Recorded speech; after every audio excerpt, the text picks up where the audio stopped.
इस खेत में भी लगभग 75% नुकसान हो चुका है।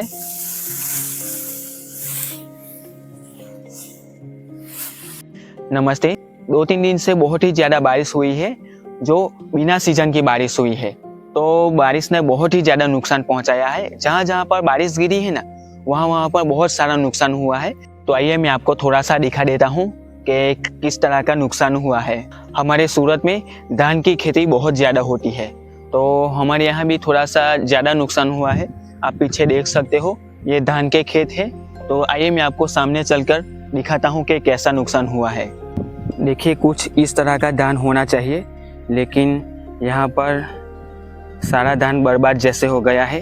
आप यहाँ पर देख सकते हैं, और यहाँ पर भी देख लीजिए, ये पूरा धान खराब जैसे हो गया है। ये धान पूरी तरह से पक गया है, लेकिन अभी इसे पानी में से निकाल नहीं सकते, क्योंकि बारिश की वजह से थोड़ा सा नुकसान हो गया है। देखिए, इस तरह का खड़ा होना चाहिए धान, लेकिन यहाँ पर आप देख सकते हो, देखिए अंदर पानी भी बहुत है।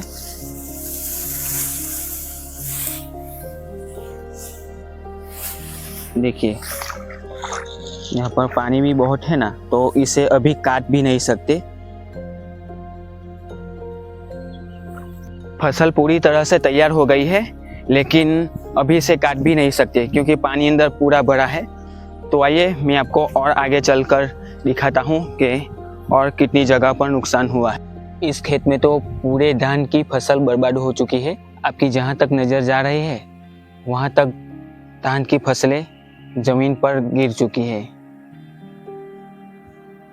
इस साल सारे फार्मर को नुकसान हुआ है। जहाँ पर अलग अलग प्रकार की खेती होती है, वहाँ पर पूरा नुकसान हुआ है। जैसे मूंगफली हो गई, कपास हो गया, ये हमारे यहाँ धान हो गया। हमारे यहाँ गन्ना का प्रोडक्शन भी ज़्यादा होता है। मतलब अभी तो बहुत सारे लोगों को बहुत नुकसान हुआ है। अभी आप छोटे बड़े व्यापारी की ही बात कर लीजिए, बारिश की वजह से ज़्यादा उनकी भी बिक्री नहीं हुई है। हमारी ही बात कीजिए, 10% ही इस साल सामान बिका है, और हमें भी बहुत सारा नुकसान हुआ है। इस साल बहुत लोगों को नुकसान हुआ है। तो आइए अब आगे चलते हैं।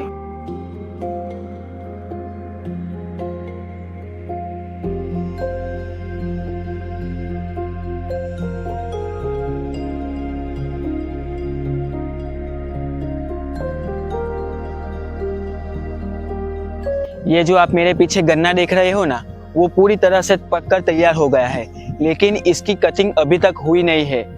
गन्ने की कटिंग नवरात्रि के बाद शुरू हो जाती है, लेकिन इस साल दीपावली भी आ गई है, फिर भी गन्ने की कटिंग अभी तक हुई नहीं है। आप मेरे पीछे देख सकते हो, क्योंकि अभी बारिश जा नहीं रही है ना, इसलिए जब तक ऐसा गन्ने के अंदर पानी रहेगा ना, तब तक उसकी कटिंग नहीं होगी। अगर इस समय कटिंग करने जाओगे ना, तो ये पूरा गन्ना खराब भी हो सकता है और कटिंग करने में भी मुश्किल आएगी। इसीलिए अभी तक इसे काटा नहीं गया है। जब तक इसके अंदर का पानी पूरी तरह से सूख नहीं जाएगा, तब तक इसे नहीं काट सकते। तो इस तरह सारे फार्मरों को बहुत सारा नुकसान हुआ है, और छोटे व्यापारियों को भी बहुत सारा नुकसान हुआ है। आप यहाँ पर भी देखिए, इस खेत में भी लगभग 75% नुकसान हो चुका है। वहाँ देखिए, वहाँ धान को काटा गया है, लेकिन बारिश की वजह से थोड़ा सा भीग गया है, तो उसके ऊपर प्लास्टिक लगा दिया है। इस तरह थोड़ा सा धान बचा लिया है, लेकिन यहाँ पर तो ज़्यादा नुकसान हो गई है। धान कब काटा जाता है कि ऐसे धान पक जाता है, तो यहाँ से ऐसे पानी निकाल लिया जाता है इसके अंदर से, और जब ये ज़मीन सूख जाती है, जैसे बड़ी बड़ी दरारें पड़ जाती है, तब इसको काटा जाता है। लेकिन इस समय अभी पानी निकला नहीं है, गीली मिट्टी है अंदर भी, तो अभी तो काट नहीं सकते। अभी काटने जाओगे तो यहाँ पर और नुकसान हो जाएगा ये धान का।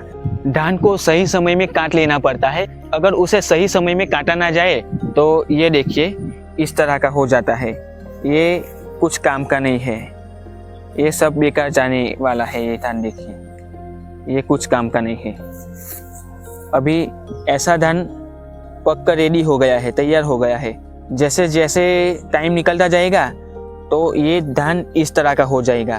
तो आप ये देख लीजिए, इसे हम परार बोलते हैं, परार हो जाता है, ऐसे बेकार हो जाता है, ये किसी काम का नहीं है। ये देखिए यहाँ पर भी ऐसा हो गया है। इस तरह सारे फार्मर को बहुत सारा नुकसान हुआ है।